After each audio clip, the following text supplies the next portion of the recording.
Hi friends, నాకు previous వీడియోలో తను కామెంట్ చేసింది ఏంటంటే పైపింగ్ ఎలా రెడీ చేసుకోవాలని. నేను ఆ వీడియో మీకు చెప్తానండి. నేను ఇంతకుముందు కూడా పైపింగ్ రెడీ చేసేటప్పుడు నాకు ఐడియా రాలేదు. వాళ్ళు నేర్చుకునే వాళ్ళు పైపింగ్ రెడీ చేసిండ్రు. ఇలా రెడీ చేసిన తర్వాత ఇలా కట్ చేసుకోమ్మా అని చెప్పిన, కట్ చేసేసుకుంది నీట్గా. కొంచెం గచ్చకలు వచ్చింది, అందుకే నేను మళ్ళీ కట్ చేస్తున్నా. కొంచెం నీట్గా కట్ చేసుకోవాలి. కట్ చేసుకున్న తర్వాత చూడండి, ఇక్కడ ఇది బ్యాక్ బటన్స్ బ్లౌజ్ అన్నట్టు ప్రిన్స్ కట్. నేను కట్టింగ్ చూపించలేను. అయితే దీనికి బ్యాక్ సైడు పైపింగ్ నేర్చుకుంటాను ఆంటీ అంటే పైపింగ్ నేర్పిస్తున్నాను. ఇన్విజిబుల్ పైపింగే నేర్చుకుంటాను అంటే సరే అని ఆల్రెడీ 2-3 సార్లు కుట్టింది. పైపింగ్ అంటే వేరే పైపింగు.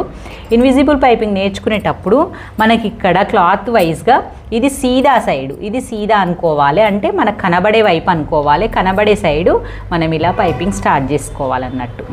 ఇలాగా ఇవి థ్రెడ్ పెట్టేసిన పైపింగ్ రెడీ అయినది.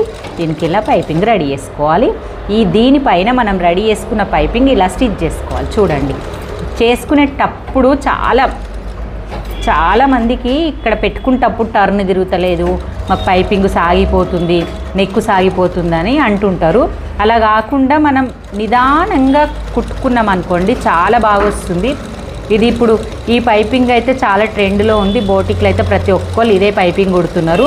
మీకు కూడా చెయ్యాలి మాకు అని అనిపిస్తుంది, మాకు రాదేమో అని ఫీల్ అవుతుంటారు కదా. అలా ఏమీ లేదు. ఇలా ఫస్ట్ వేయండి, ఓన్లీ లైనింగ్ క్లాత్కే వేయండి. వేసిన తర్వాత చూడండి, ఇలా వేసిన తర్వాత మనం మెయిన్ ఫ్యాబ్రిక్ తీసుకుంటాం. మెయిన్ ఫ్యాబ్రిక్ వచ్చేసి ఇది ఉంది కదా, ఇది మనకు ఉల్టా సీదా చూసుకోండి. ఇది సీదా. ఈ సీదా అనేది మనకు ఇలా వచ్చేలాగా, ఇలాగా సీదా. ఇది అంటే అరచేతు అనే విధంగా పెట్టుకోవాలి. ఇలా పెట్టుకోవాలి. పెట్టుకొని ఇలా ఇటు తిప్పాలి. తిప్పేసి మీకు అటు ఇటు జారిపోతుంది అని అనుకుంటే సర్దుకోవాలి. ఫస్ట్ ఈ 4 వైపుల క్లాత్ ఒకేలాగా ఉందా, మనం కట్ చేసుకుంటప్పుడు ఎలా కట్ చేసినామో అలా. మీరు ఒక్కసారి ఇటు సమానం పెట్టుకుంటే ఇక్కడ మిస్ అయిపోతుంది. అలా పెట్టొద్దు, మనం కట్ చేసుకోవచ్చు సరే కరెక్ట్గా. తర్వాత ఇవన్నిటికీ మనం అటు ఇటు కాకుండా పిన్స్ పెట్టేసుకోండి ఇలాగా. ఇక్కడనే పైపింగ్ దగ్గరకు వచ్చేసరికి జారుతుంది అంటే కాన్ఫిడెన్స్ లేకపోతే ఇక్కడ కూడా పెట్టుకోవచ్చు. నేను మీకోసం పెడుతున్న పిన్స్, నాకైతే వచ్చు కానీ ఎందుకంటే మీకు తెలియదు కాబట్టి. ఇలా అరచేతి ఇలా పెట్టుకొని ఇలా స్టార్ట్ చేసుకోండి. మళ్ళీ సేమ్ ఇప్పటివరకు వేసినాం చూడండి, ఇలాగా ఇప్పటివరకు వేసిన పైపింగ్ పక్కనుండే కుట్టు, అంటే మనం ఉల్టా తిప్పేసినాము.